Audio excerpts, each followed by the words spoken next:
Hello, my friends, and today I want to talk about two things that I think are important for any successful business, and that is intention and inspiration.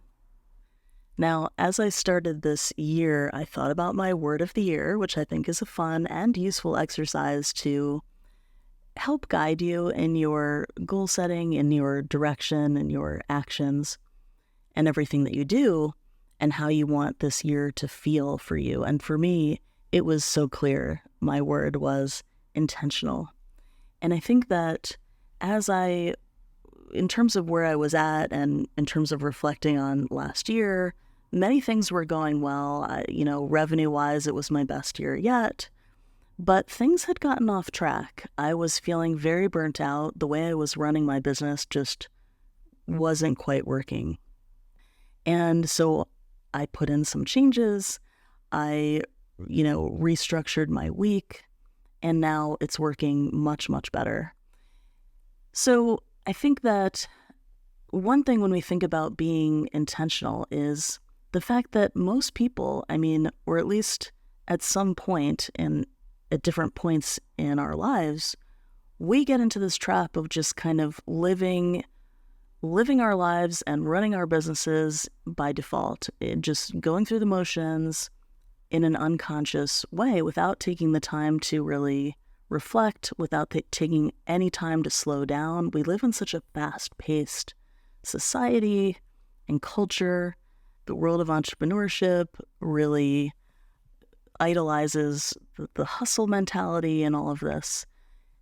So we get into a situation where we're not being mindful or purposeful. We're just reacting.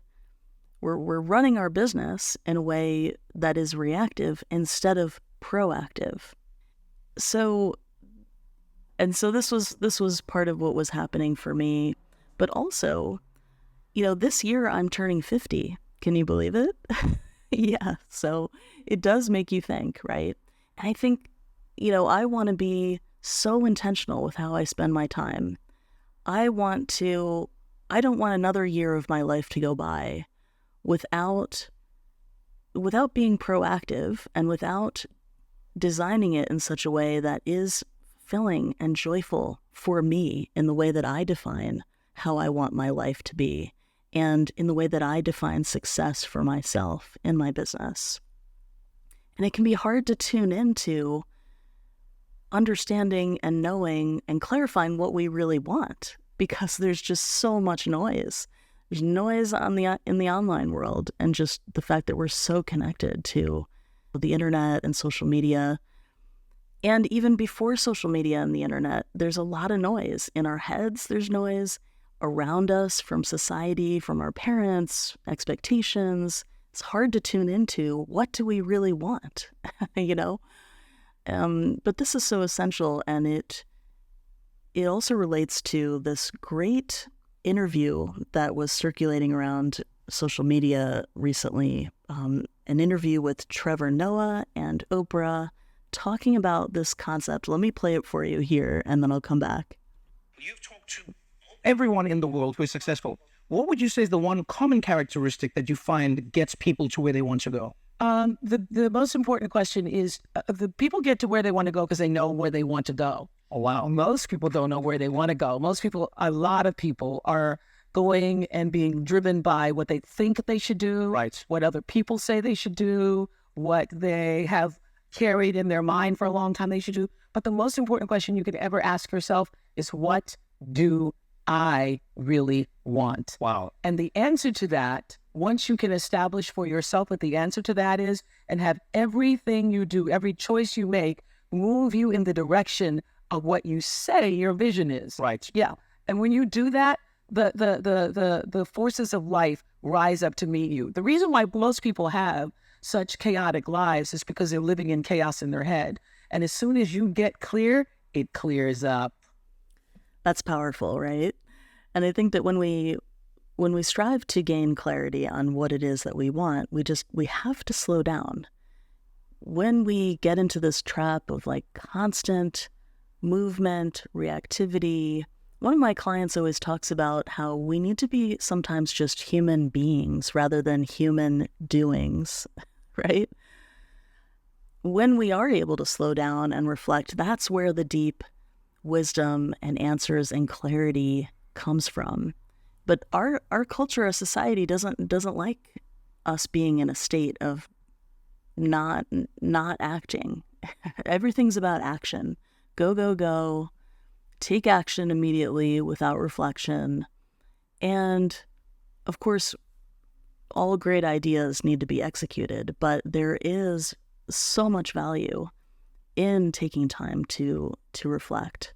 And then, as Oprah was saying, moving in the direction, taking baby steps and steps in the direction of where you want to go.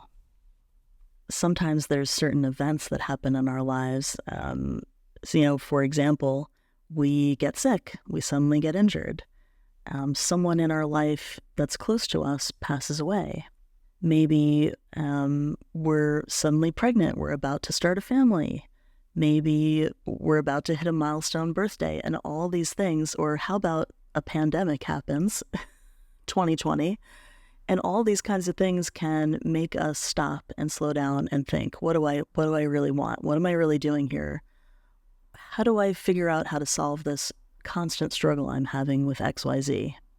As a business clarity mentor, as a business coach and marketing coach, I am always working with clients on multiple levels on both clarity and action, but intentional action. It's really important that, once we identify what we want, and once we identify and clarify all the pieces of our business and brand, from niche to message to business model to our overall vision and purpose, it's important that the actions that we're taking are aligned with all of that and with our goals. Even in a recent client session, I was discussing this with a client where we were talking about some really exciting things that we're doing on social media. But then at the same time, I said, okay, hold on, we need to pause for a moment and talk about our goals again, because I want to make sure that all the marketing and social media posts are actually aligning with our business goals at the moment. We talked about short-term goals in the next 4 months. We talked about the fact that she wants to take most of the summer off. So that's a lifestyle goal, and I love that. And even just by saying that, it increases the probability that that will happen, is setting those intentions. And then we talked about our other business goals for September. And so that really gives us some clarity on what kinds of posts we should be doing right now on social media in the next 4 months to meet our business goals, and what those are, and the kinds of clients we want to land for her, and the services that she wants to sell right now in the next 4 months, because she is, like a lot of my clients, she has multiple different offers and different services. So you really have to, that's why clarity always comes first, right? Otherwise, we're just wasting our time and we're not being intentional with our time and our actions. So speaking of social media and the content that fuels social media, as business owners, to some degree, we are content creators. Not in the sense of being an influencer, that's not what I mean, but there is so much content that needs to be created in our business. On a foundational level, like for example, on your website, that's more marketing content, the website text and content there. But then on a weekly or daily basis, where we are creating more thought leadership content, brand awareness content, that basically moves people through this process of getting to know, like, and trust us enough to buy. And so with all that content that needs to be created, there's a couple things that can get us stuck here. One is lack of clarity, but another is lack of inspiration. And so often we are running so fast and packing our schedules so tightly that we are literally not giving ourselves any room, any breathing room for inspiration, and no space for creative thinking. There are many sources, I think, of inspiration, but we first have to have the foundation of just feeling rested enough. We have to prioritize just being in a healthy, restful place, number one. Right? Number two, we need to make time for this. We need to also get different inputs, whether that's attending different business events in your community, reading business books, listening to podcasts, even things like, going to art exhibits. I was recently at a lovely art exhibition with a friend who also does a lot of artwork and photography, and she was saying how much she loved going to events like this because it sparks inspiration. So think about that for yourself, and at the same time know that sometimes inspiration comes from just getting started. Picasso famously said, inspiration exists, but it has to find you working. Meaning, I think sometimes we think inspiration is just going to magically hit like a bolt of lightning. And sure, sometimes for certain people that can happen. But for many of us, it's about having some clarity, setting an intention, and sitting down and starting to do the work. And it finds you while you are working. It develops as you are developing, for example, a piece of content. But whenever ideas come to you, it's important too that you have a place and a method for capturing your ideas. This could be incredibly simple. It can be capturing ideas that come to you in the notes on your phone. It could be what I do is I have a text document that sits on my desktop called Content Ideas. And anytime an idea comes to me, I have a place to put it. I open that document, type in a few rough notes that make sense to me, close the document. It takes literally 10 seconds, 30 seconds max. That's really important that you have a place to capture your inspiration when it does come to you. One of the interesting challenges I see again and again with my clients is when we are creating this social media and content plan for their business, there's always this push and pull between intention and inspiration. So this is where these two come together. Can you be intentional and at the same time leave room for flow and inspiration? Can you have something that's highly structured and a clear plan, and at the same time be able to not feel constricted by that plan? And I think the answer is absolutely yes. You can have both. You can have a plan, but know that it's flexible and agile and not set in stone.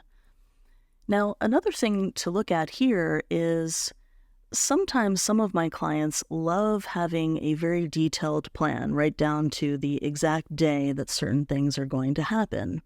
I'm going to put out this email newsletter on March 12th. For example, I'm going to post this thing on social media on March 13th. And that level of detail and structure brings calm and clarity, and that works really well for some people. For other clients, not so well. And the solution there is usually, hey, let's set some big picture goals and intentions, and what exact days they happen doesn't matter so much. So I'm going to set an intention to post twice a week on Instagram. Whether that happens on Monday or Wednesday or Sunday, it doesn't really matter. So yeah, the level of detail and structure can vary a little bit. And I think sometimes we just have to have a little grace with ourselves, honestly, and set clear goals, have that clear vision, know what we want, but also know that the path to get there can be winding, it can change, there's going to be some detours and bumps in the road, and there's many different paths to the same goal. So that's my final thought for you today. Stay intentional, stay inspired, and take care of yourself.